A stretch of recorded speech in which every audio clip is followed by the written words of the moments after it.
Olá, querido telespectador, querido aluno, querida aluna, querida família, sejam todos muito bem-vindos a mais uma videoaula de língua portuguesa.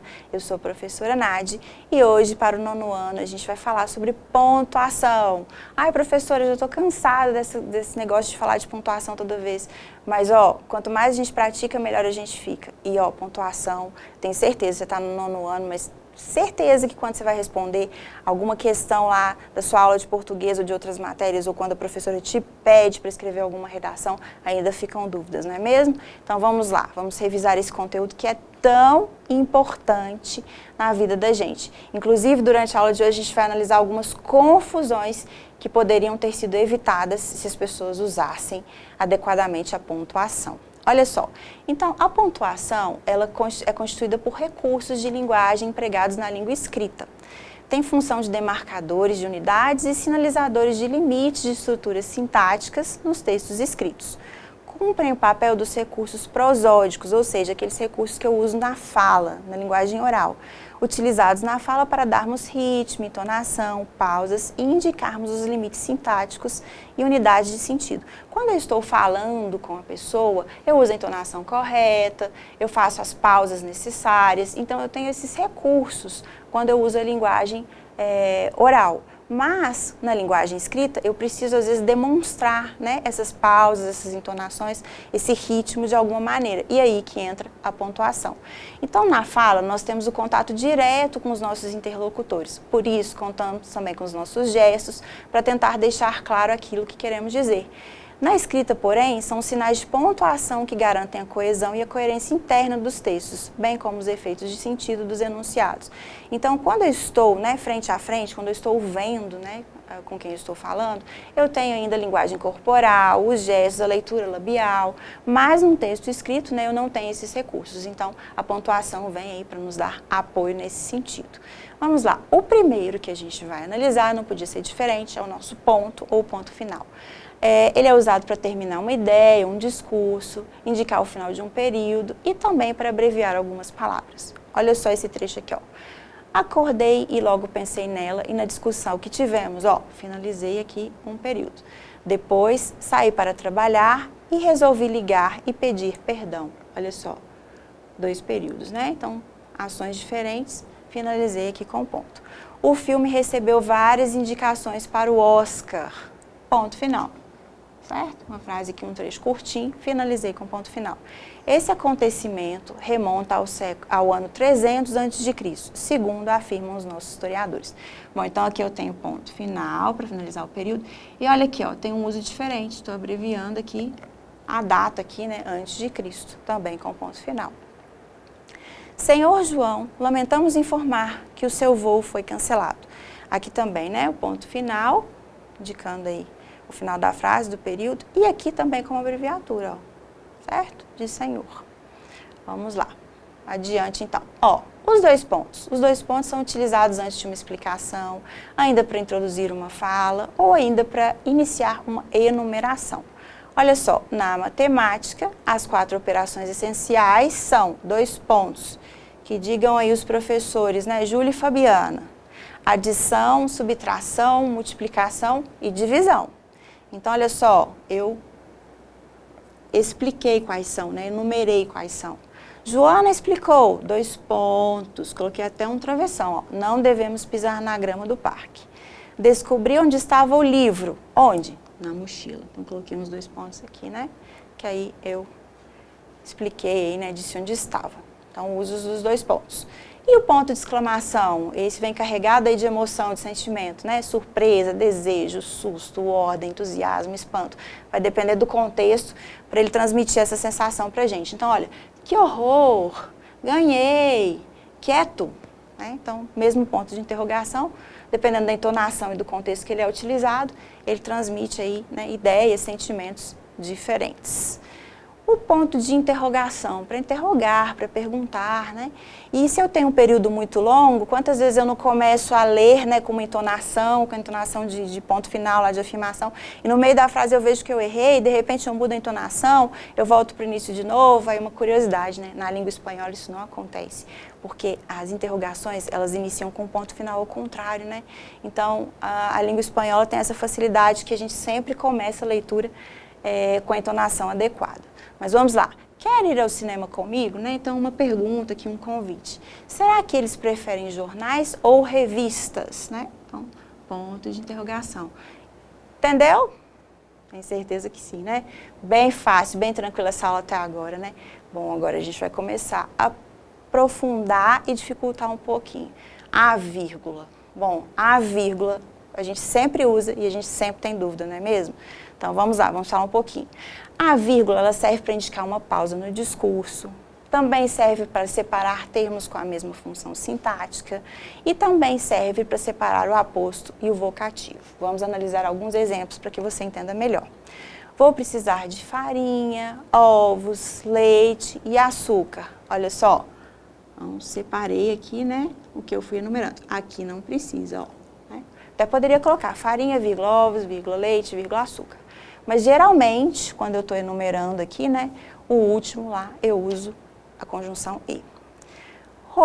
Rosemaria, apresentadora do programa da manhã, falou sobre as receitas vegetarianas. Aqui eu tenho um aposto, ó. Então, eu tenho uma informação que ela é adicional. Eu estou explicando, né, quem é a Rosemaria, ó. Rosemaria, apresentadora do programa da manhã, falou sobre as receitas vegetarianas, certo? Essa informação, inclusive, poderia ser dispensada. A Rosemaria falou sobre as receitas vegetarianas. Acrescentei essa informação para que quem esteja aí, né, recebendo a minha mensagem compreenda. Desta maneira, olha só, Maria, não posso mais acreditar em você. Então, aqui, ó, é um vocativo, né? Então, estou falando diretamente com a pessoa. No meio aqui da minha fala, eu coloquei o nome. E aí, eu coloco esse nome, esse vocativo, entre vírgulas. Ok? Bom, vamos lá. Olha só a importância da vírgula e como que ela muda tudo. Vamos analisar esse caso aqui, ó. A vírgula, ela pode ser uma pausa ou não. Observe aqui. Não, espere. Não espere. E é para esperar ou não é para esperar? Ela pode sumir com seu dinheiro. Imagina, você tem R$ 23,4, R$ 23,40. É diferente quando eu desloco essa vírgula, 2,34, só R$ 2,34. Ela pode criar heróis. Isso só ele resolve. Isso só ele resolve. Ela pode ser uma solução. Vamos perder, nada foi resolvido. Vamos perder nada, foi resolvido. A vírgula também pode mudar uma opinião. Não queremos saber. Não queremos saber. A vírgula pode condenar ou pode salvar. Não tenha clemência. Não tenha clemência. Ou seja, uma vírgula muda tudo, não é mesmo? Bom, então vamos analisar aqui e ver se realmente uma vírgula não muda muita coisa, se ela não muda tudo. Olha só esse problema que eu tenho aqui para você, um desafio. Se o homem soubesse o valor que tem a mulher, rastejaria sua procura. Eu quero que você pontue essa frase usando vírgula.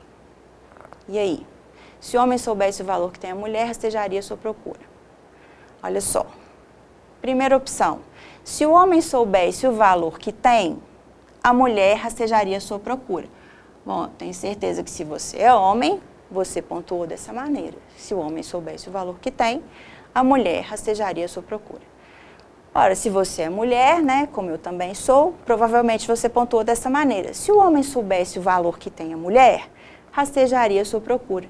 Bom, e aí quem que vai rastejar por quem, hein? Me diz aí. Vai depender de onde você colocar a vírgula, não é mesmo? Vamos lá, desafio 2. Olha só o problemão que causou a falta de pontuação nessa situação aqui. A herança e a pontuação. Um homem rico agonizava em seu leito de morte. Pressentindo que o fim estava próximo, pediu papel e caneta e escreveu. Olha só o testamento dele. Sem pontuação, porque ele morreu antes de pontuar. Deixo meus bens à minha irmã, não ao meu sobrinho, jamais será pagar a conta do padeiro, nada dou aos pobres. E aí? Para quem que ele deixou a fortuna dele? Vamos ver algumas possibilidades? Existiam 4 possíveis herdeiros, cada um pontuou da maneira que lhe era mais conveniente, é claro. Olha só, o sobrinho fez a seguinte pontuação: deixo meus bens a minha irmã? Não, a meu sobrinho. Jamais será paga a conta do padeiro, nada dou aos pobres. Então, isso, assim o sobrinho pontuou. Segundo herdeiro, possível herdeiro, a irmã chegou e pontuou assim. Então, como que a irmã pontuou? Deixo os meus bens a minha irmã, não a meu sobrinho. Jamais será paga a conta do padeiro, nada dou aos pobres.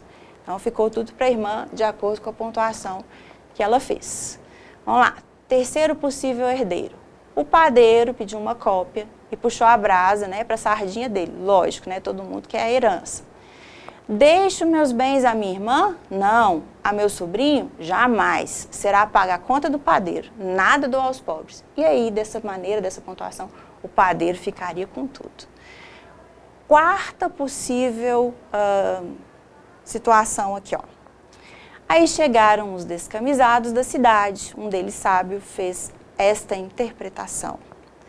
Deixo meus bens à minha irmã? Não. A meu sobrinho? Jamais. Será pagar a conta do padeiro? Nada. Dou aos pobres. E assim, todos os pobres receberiam uma parte da herança. Olha só como é importante essa pontuação, não é mesmo? Várias interpretações possíveis. E aí, qual que é a moral dessa história? A vida pode ser interpretada e vivida de diversas maneiras. Nós é que fazemos a pontuação e isso faz toda a diferença, não é mesmo? Então, ó, aprenda a pontuar certinho os seus textos aí para evitar qualquer tipo de transtorno, de mal-entendido, né? Qualquer tipo de dor de cabeça aí para frente. Bom, vamos lá. E para a gente falar um pouquinho mais e aprofundar nesse assunto, eu separei aqui um vídeo sobre o uso da vírgula da Khan Academy do Brasil, para que você aprenda um pouquinho mais e analise outros exemplos. Vamos lá, vamos conferir? Olá, tudo bem? Na aula de hoje apresentaremos informações sobre o uso da vírgula. Dia desses estava em casa lendo sobre gênios da humanidade. Li sobre vários deles, mas me encantei com os feitos de Leonardo da Vinci. O que fiz? Fui pesquisar sobre a vida dele. Encontrei uma biografia numa enciclopédia. Enquanto lia, comecei a reparar que a pontuação do texto, principalmente o uso das vírgulas, tornava a leitura muito mais clara e fácil de entender. Vou te mostrar como funciona. Trouxe um trecho da biografia. Vem ler comigo. Leonardo da Vinci nasceu em 15 de abril de 1452, perto de Vinci, na República de Florença, que hoje é parte da Itália. Aos 15 anos, começou a estudar com o artista Andrea del Verrocchio, em Florença. Verrocchio ensinou-lhe pintura, escultura e a elaboração de projetos de aparelhos mecânicos. Na primeira frase, já vimos um bom exemplo. Leonardo da Vinci é o assunto e temos uma informação diretamente ligada a ele, o verbo nasceu. Por haver essa relação íntima, não separamos o assunto, que chamaremos de sujeito, e o verbo por vírgula. Depois da data de nascimento, temos a vírgula. Percebe que a expressão perto de 20 não tem a ver com a data, mas refere-se ao lugar em que o artista nasceu? A vírgula permite que entendamos essa referência. A seguir temos, na República de Florença, entre vírgulas. Elas trazem uma informação a mais sobre 20, local de nascimento. É como se o autor do texto dissesse: Leonardo da Vinci nasceu em 15 de abril de 1452, perto de Vinci. Vinci fica na República de Florença. A República de Florença hoje é parte da Itália. Viu como estão relacionadas as informações? Com as vírgulas, pode-se dizer o mesmo, com certa economia na frase e com organização das ideias. No período seguinte, ficamos sabendo como ele iniciou o estudo das artes. Temos duas informações adicionais nessa frase: a idade com que foi estudar e o local. Veja que uma opção da frase seria: começou a estudar com o artista Andrea del Verrocchio aos 15 anos em Florença. Aí teríamos um problema. A frase, além de mencionar Da Vinci, menciona Andrea del Verrocchio. Quem tinha mesmo 15 anos? Da forma como foi escrito no texto, sabemos com clareza que 15 anos se refere à idade de Da Vinci. E, além disso, por estar no começo da sentença, o autor chama atenção para a pouca idade desse gênio. A outra vírgula permite a compreensão de que em Florença relaciona-se ao verbo e não ao artista que deu aulas a Leonardo. A frase final afirma que o professor de Leonardo lhe ensinou 3 coisas: pintura, escultura e a elaboração de projetos de aparelhos mecânicos. Como estão enumerados, a vírgula organiza essa enumeração. Aquele E tem um papel semelhante. Se colocássemos uma vírgula, teríamos o mesmo efeito. Vamos ler mais um trecho? Em Milão, Da Vinci também passou a estudar a natureza.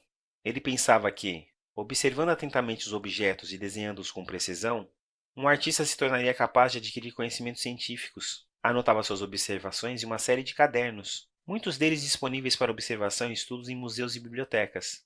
Por exemplo, o Codex Atlanticus, uma coleção de 12 volumes com 1.750 desenhos e 100 páginas de anotação sobre diversos assuntos. É um documento extraordinário que permite entender o gênio da Vinci em várias áreas.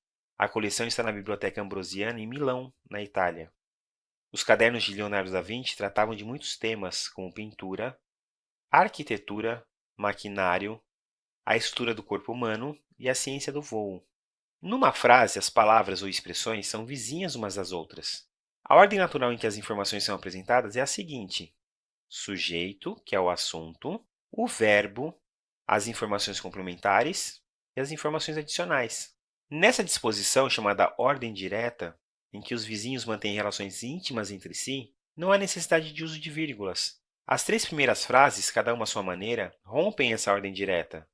Assim, quando há inversões na posição das informações adicionais, chamadas também de termos acessórios, as palavras ou expressões são vizinhas de termos com os quais não se relacionam diretamente. Assim, a vírgula organiza a leitura. Vamos dar uma olhada. Da Vinci passou a estudar a natureza em Milão, que é o lugar da ação. Ele pensava que um artista se tornaria capaz de adquirir conhecimentos científicos observando atentamente os objetos e desenhando-os com precisão. Essa informação é a condição para tornar-se capaz. O Codex Atlanticus é um documento extraordinário que permite entender o gênio da Vinci em várias áreas. Uma coleção de 12 volumes com 1.750 desenhos e 100 páginas de anotação sobre diversos assuntos. Essa é uma informação adicional sobre o Codex Atlanticus. Os deslocamentos de informações ligadas ao verbo são marcadas pela vírgula. Dessa forma, ao lermos a frase, conseguimos colocar os termos na ordem direta e assim compreender com clareza o texto. Vale também enfatizar que expressões como por exemplo, além disso, podemos destacar isto é, ou seja, sempre serão separadas por vírgulas por trazerem informações complementares, como explicações.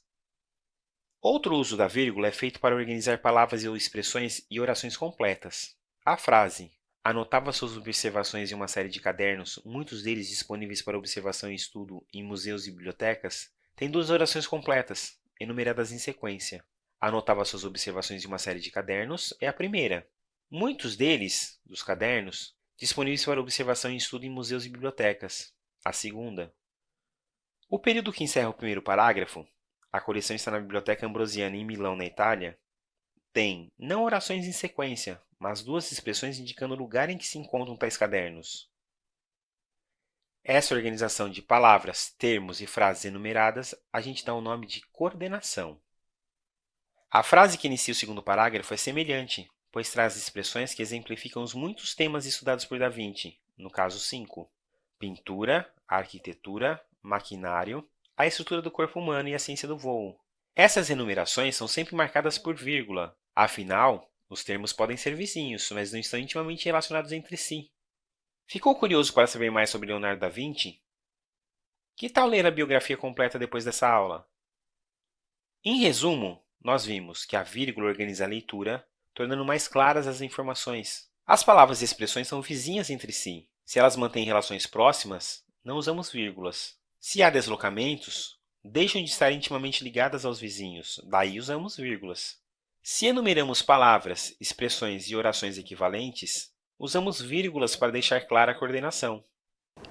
E aí, convencido da importância da vírgula e do restante dos pontos, dos sinais de pontuação? Tenho certeza que sim, né? Então essa foi mais uma videoaula de língua portuguesa, espero que você tenha gostado. E na próxima aula, espero que você esteja presente, nós vamos falar de outros sinais de pontuação que também são muito importantes. Então, te espero na próxima aula. Tchau, tchau. Até lá.